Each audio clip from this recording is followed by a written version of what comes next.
पाकिस्तान के आतंकवाद से ट्रंप के टैरिफ तक ब्रिक्स देशों के घोषणा पत्र में यह 4 बड़े संदेश दिए गए। सब कुछ आपको बताएंगे विस्तार से। नमस्कार, आप देख रहे हैं न्यूज 18 का डिजिटल प्लेटफॉर्म। मैं हूं आपके साथ श्रुति श्रीवास्तव।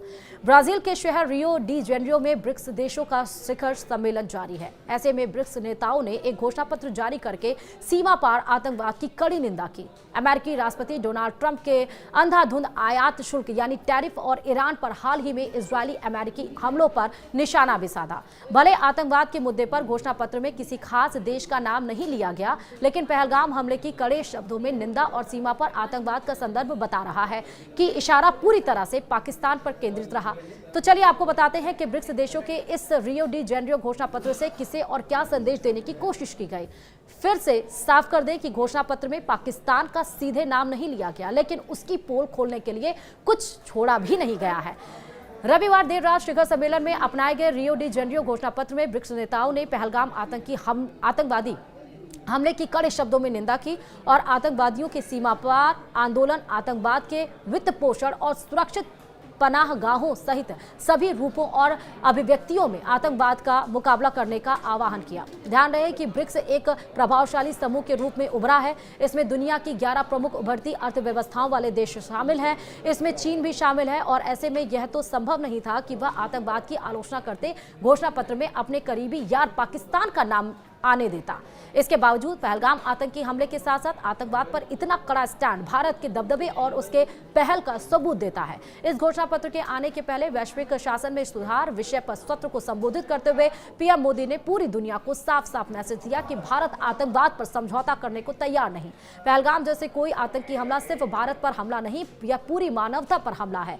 ब्राजील, रूस, भारत, चीन और दक्षिण अफ्रीका सहित इन 11 उभरते देशों में दुनिया की लगभग आधी आबादी और वैश्विक आर्थिक उत्पादन का 40% हिस्सा है। भले अन्य मुद्दों पर यह गुट काफी हद तक बटा हुआ है, लेकिन अब उग्र अमेरिकी नेता और उनके टैरिफ युद्ध की बात आती है तो इन देशों को साथ आने का एक कॉमन ग्राउंड मिल जाता है। उन्होंने अपने घोषणा पत्र में अमेरिका और ट्रंप का बिना नाम लिए आलोचना की। घोषणा पत्र के अनुसार ब्रिक्स सदस्यों के एक तरफा टैरिफ में वृद्धि के बारे में गंभीर चिंता व्यक्त करते हुए कहा कि टैरिफ से वैश्विक अर्थव्यवस्था को नुकसान पहुंचाने का खतरा है।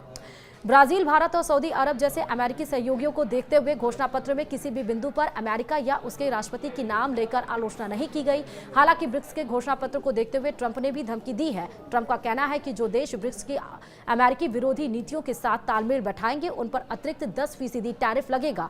ट्रंप ने ट्रुथ सोशल पर एक पोस्ट में कहा, ब्रिक्स की अमेरिकी विरोधी नीतियों के साथ खुद को जोड़ने वाले किसी भी देश पर अतिरिक्त 10% टैरिफ लगाया जाएगा। इस नीति में कोई अपवाद नहीं होगा। इस मामले पर आपका ध्यान देने के लिए धन्यवाद। वहीं अमेरिकी राष्ट्रपति ट्रंप एकाएक अपने फैसले से दुनिया को चौंकाने की वजह से इन दिनों ज्यादा चर्चा में रहते हैं। उन्होंने सत्ता में आने के बाद से ही एक के बाद एक ऐसे फैसले लिए जिनका असर ग्लोबल इकोनॉमी पर देखने को मिला।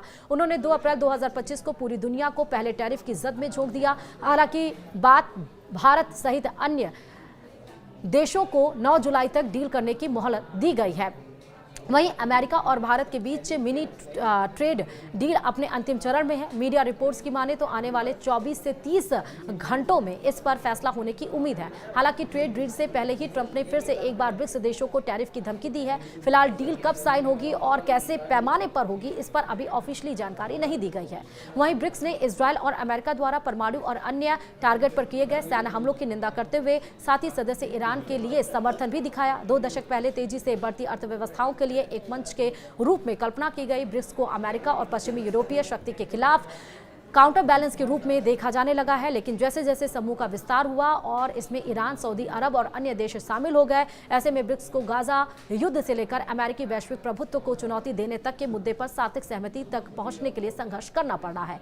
इससे एक उदाहरण से आप समझ सकते हैं, जैसे ब्रिक्स देशों ने अपने घोषणा पत्र में सामूहिक रूप से इजरायल फिलिस्तीनी संघर्ष के शांतिपूर्ण 2 राज्य समाधान का आह्वान किया। हालांकि तेहरान की लंबे समय से स्टैंड रहा है कि इजरायल का कोई हक नहीं बनता, उसे खत्म कर दिया जाना चाहिए। न्यूज एजेंसी एफएफपी की रिपोर्ट के अनुसार एक ईरानी राजनयिक सूत्र ने कहा कि उनकी सरकार ने अपनी आपत्ति को मेजबान ब्राजील को दिया था, फिर भी ईरान ने इस घोषणा पत्र की सिरे से खारिज कर दिया, बल्कि इसे अपना साइन कर दिया। इस साल के शिखर सम्मेलन का राजनीतिक प्रभाव चीन के शी जिनपिंग की अनुपस्थिति से कम माना जा रहा है। शी जिनपिंग राष्ट्रपति के रूप में अपने 12 वर्षों में पहली बार बैठक में शामिल नहीं हुए। ऐसा नहीं है कि चीनी नेता ही ऐसे बड़े नाम थे जो इस शिखर सम्मेलन से अनुपस्थित रहे। यूक्रेन में युद्ध अपराध अपराधों के आरोपी बन चुके रूसी राष्ट्रपति व्लादिमीर पुतिन ने भी दूर रहने का विकल्प लिया और वीडियो लिंक के जरिए इसमें भाग लिया। सम्मेलन में पुतिन ने समकक्षों के साथ ही कहा कि ब्रिक्स वैश्विक शासन में एक प्रमुख खिलाड़ी बन गया है, यानी कि पाकिस्तान से लेकर